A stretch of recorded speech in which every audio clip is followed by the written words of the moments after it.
Hello, today on Peachy King Garage I'm going to be showing you how to modify your E34 to achieve increased camber, increased steering angle, improved self-steer characteristics, and a wider stance. You will need a jack, some steel, measuring devices, an ankle grinder, appropriate tools to remove the tie rods and upper and lower control arms, a welder, and appropriate safety gear. First we got to get the car off the ground.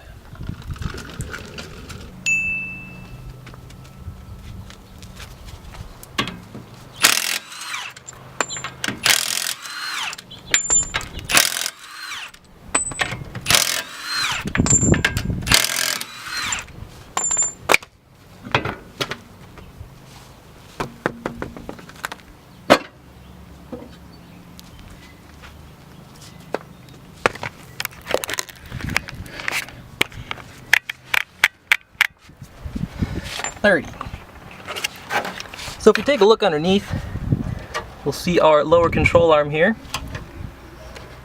and you will notice there's an extra set of holes here. Now this will be the easiest thing we're going to do. Remove the bolt and just slide the arm out to the next set of holes here. Now for me, I'm going to have to do some repair before I can do that, as I lived a low life.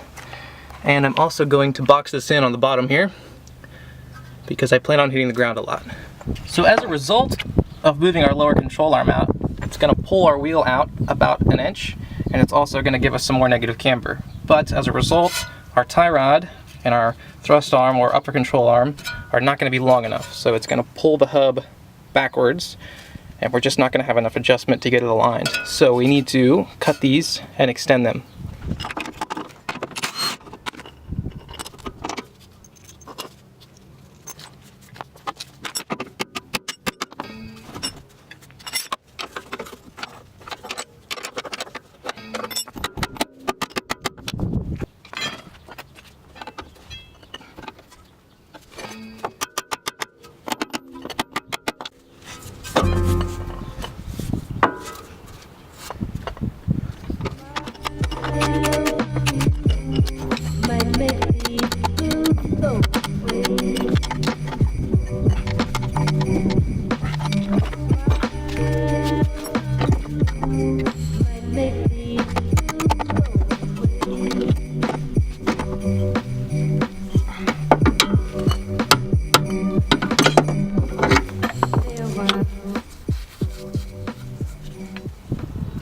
So I reinstalled the bolt to keep those holes square because I knew they were correct, and then hammered that fairly straight.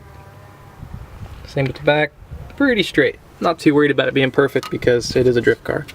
So placing our arm in the other hole, now you can see we have acquired a lot of toe out and the wheel's been pulled back. So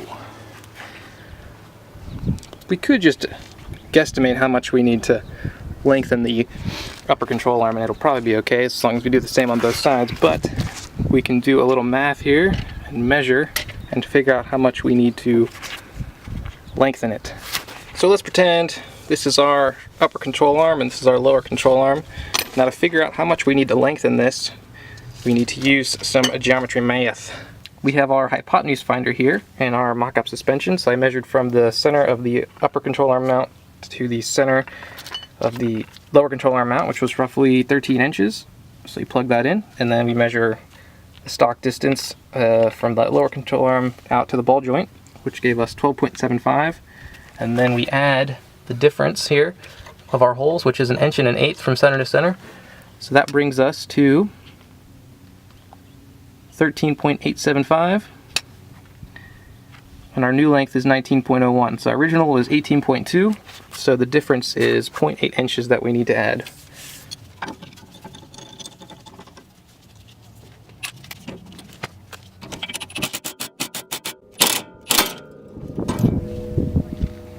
So we have our thrust arm and our tie rod out, and so for the tie rod it's going to be pretty easy. We're just going to cut it in half, and then I have this 3/4 inch diameter tube, which is nearly identical, and we'll add 1 1/8 inches, the same. We're moving out our lower control arm. So yeah, cut it in half, 1 1/8 inches, weld, done. For this, think I'm gonna cut it here. It's relatively straight, except it's not quite round. It's about 0.8 inches wide this way and 0.9 this way. So my 0.75 tube is not quite thick enough, as well as I don't think it's strong enough. So I also have this bar. I'm not sure the diameter, but it sits very snugly inside of this. So we'll slide this in here, weld it on the ends, grind it flat, weld it in place, and then I also have some plate here, so I might cut off some sections to bang on the sides. We'll see how it looks, but I'm fairly confident it's going to be strong, and also not too worried about it breaking because it's a drift car.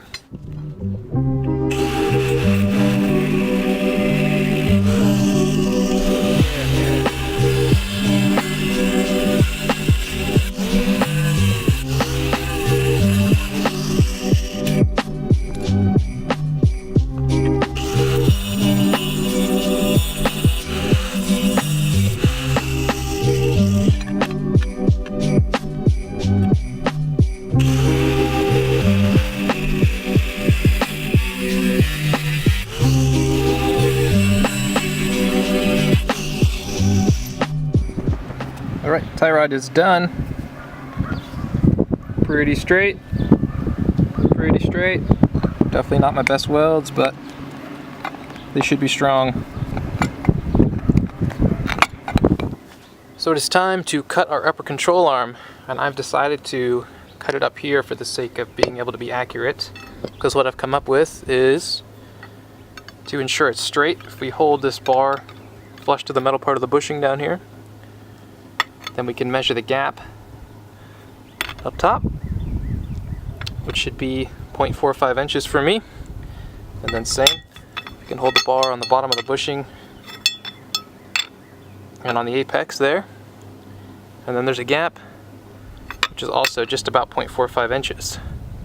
So based off these, I can make sure it's straight, plus any sort of misalignment out here will be much less noticeable.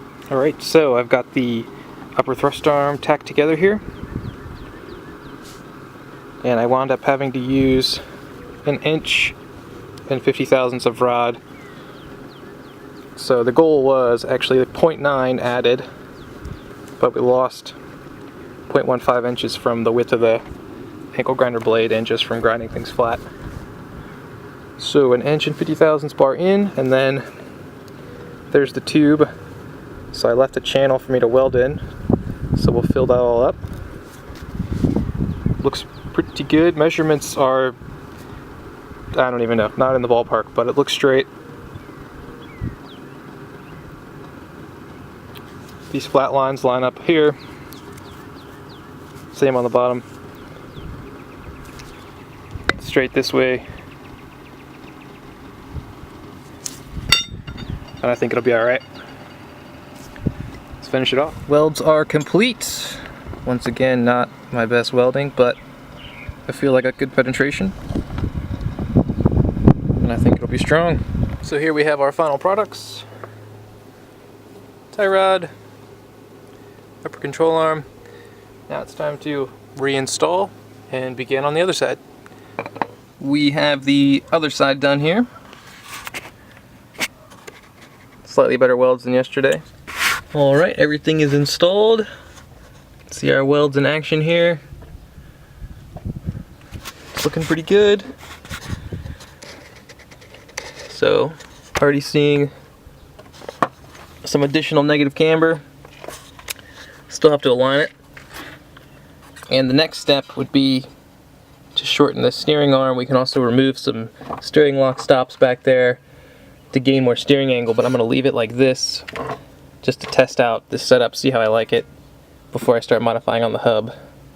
And there might be a mild increase in angle just from this, but nothing substantial. So wheels are on, everything's tight, and the alignment's set to 0 toe. I'm sure you can already see we've gained a lot of negative camber here. Let me go ahead and show you what it looks like at full lock.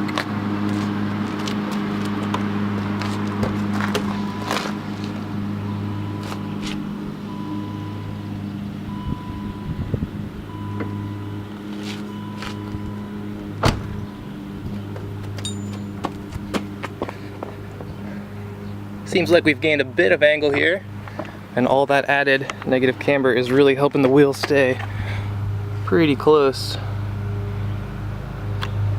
to flat at full lock.